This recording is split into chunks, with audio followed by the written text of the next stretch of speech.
یہ بال ننگے کر کے سب غیر محرموں کے سامنے مت بیٹھتی، اپنی بوتھی پر سینکڑوں نگاہوں کے تیر نہ مرواتی۔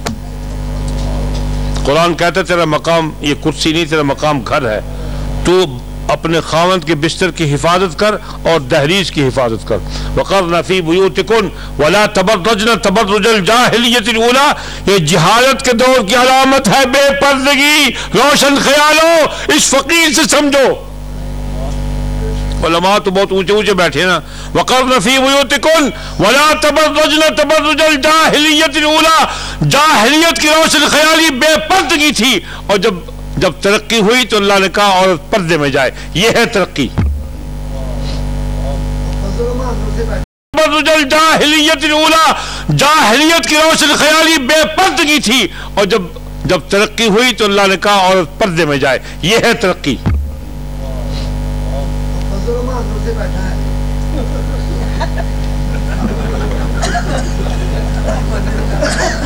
ہر جا جمعیت والے ہو رہے ڈنڈا مارا کہ یاد رکھی۔ وہ کشمیر کمیٹی میں بڑا ہے، مولوی نہیں رہا اصلے، وہ کشمیر فتح کرن گیا ہے، ایک وادی بھی جا کے بیٹھ گیا، وادی فتح ہو گئی تو کشمیر فتح ہو گیا۔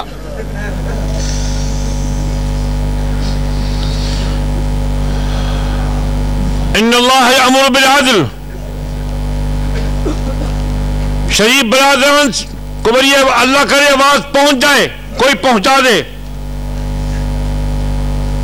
اس کرسی عدل کے لیے کوشش کر رہے ہو، میں پیغام دیتا ہوں، اگر تم عدل کے میدان میں کوشش کرنا چاہتے ہو اور اپنی کامیابی دنیا و آخرت کی چاہتے ہو،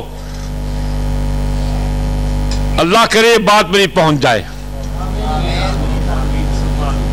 اس نظام عدل کو لے کر اٹھو جس کے بل بوتے پر تم حلالی ہو،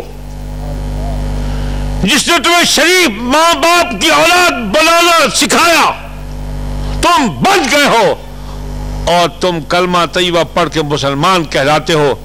نظام عدل وہی عدل سکھائے گا، اسی سے عدل پیدا ہوگا۔ جس نظام میں یہ چیف جسٹس بیٹھے گا، اس نظام میں عدل نہیں ہے، یہ نظام غیر عدل والا ہے، عدل کیا لائے گا؟ اسلامی نظام عدل والا نظام ہے، یہ نظام لاؤ گے تمہارا وجود محفوظ ہو جائے گا، پاکستان محفوظ ہو جائے گا اور دشمن خود بخود مردود ہو جائے گا۔ پھر ہمیں تحریک ختم نبوت چلانے کی ضرورت نہیں پڑے گی، پھر منکر حدیث کے لیے ہمیں کوئی فتویٰ دینے کی ضرورت نہیں پڑے گی، پھر ہمیں گستاخ رسول کے لیے کوئی تحریک چلانے کی ضرورت نہیں پڑے گی، پھر کسی کے پاس ہمیں سفارتی وفد بھیجنے کی ضرورت نہیں پڑے گی۔ پھر فیصلہ ہوگا کہ اس ملک کے ساتھ ہمارا سفارتی تعلق ختم کیا جاتا ہے۔ جب تک یہ معافی نہ مانگے، وہ کس سے آئے گا؟ وہ اسی سے آئے گا کہ نظام عدل قائم کر دو پاکستان میں، اگر پاکستان کو بچانا ہے۔ جمہوریت پاکستان کو نہیں بچا سکتی، لکھ لو، کسی ملک میں جب تک جمہوریت کے ساتھ برسر اقتدار طبقے نے متع نہیں کیا، جمہوریت نہیں چلی۔ یہ ایسی ڈھڈو ہے، ہر دور میں متع کراتی ہے، ہر دور میں متع کراتی ہے۔ پاکستان میں اس طرح متع ہو رہا ہے، ہر حکمران متع کرتا ہے۔ 8 سال متع کرتا رہا پرویز غیر مشرف، ایک ریگولیشن دوسرا ریگولیشن، ایک آرڈر دوسرا آرڈر۔ پھر وہ ہمارے ضیاء صاحب بھی تھے، صوفی صاحب، سبحان اللہ اللہم صلی علی محمد وعلی آل محمد، وہ ساری رات جاگتا تھا۔ ایسا بزدل عابد نہیں ہمیں چاہیے، ایسا بزدل عابد نہیں چاہیے۔ تیرے رات کو جاگنا مر تو گیا نا۔ میرے بھائی بزرگ بخاری نے فرمایا تھا اسلام آباد میں، دیکھو ضیاء، موت سب پر آئے گی، تجھ پر بھی آئے گی، لیکن ایک کام کر کے مر کہ صبح اٹھ کے، انہوں نے تفسیر بیان کی تھی نا، صبح اٹھ کے اعلان کر کے آج کے بعد پاکستان کا نظام اسلام ہے، مر جاؤ گے تو شہید ہو جاؤ گے، غازی بن جاؤ گے، نام لے جاؤ گے۔ آج بھی اس جمہوریت ڈھڈوں سے متع چھوڑ دو، یہ تم کو حرام کار بنا دے گی۔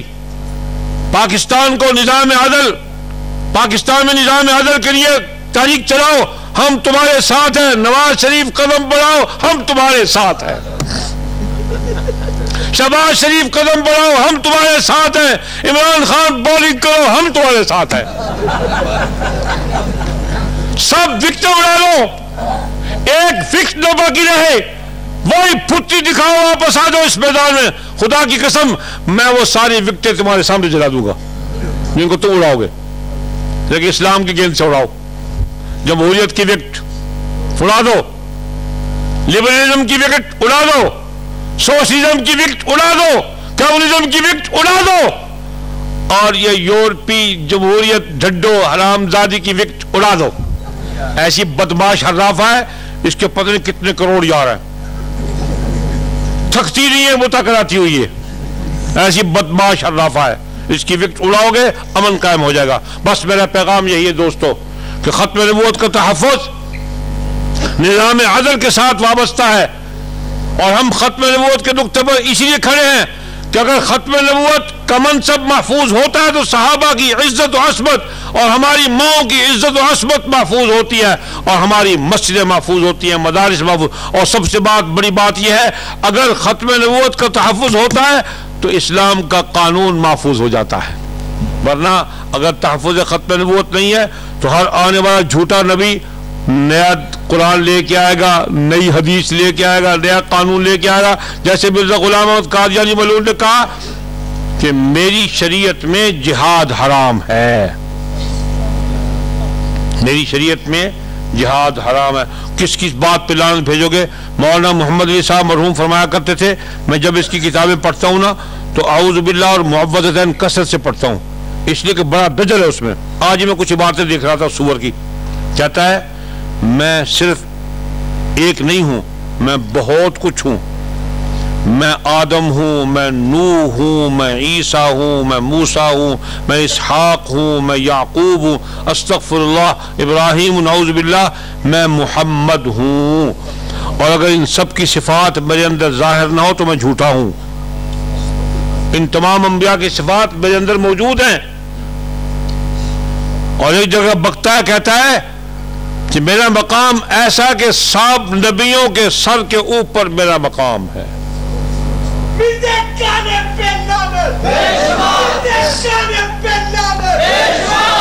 میں یہ عرض کر رہا ہوں, اگر مسئلہ ختم نبوت کا تحفظ ہو جائے پھر ہمیں دیکھیں گے, ہم اس ملک میں کوئی آدمی گستاخی کی جرات نہیں کرے گا. قانون موجود ہوگا, قانون کی تلوار سر پہ لٹک رہی ہوگی. نہیں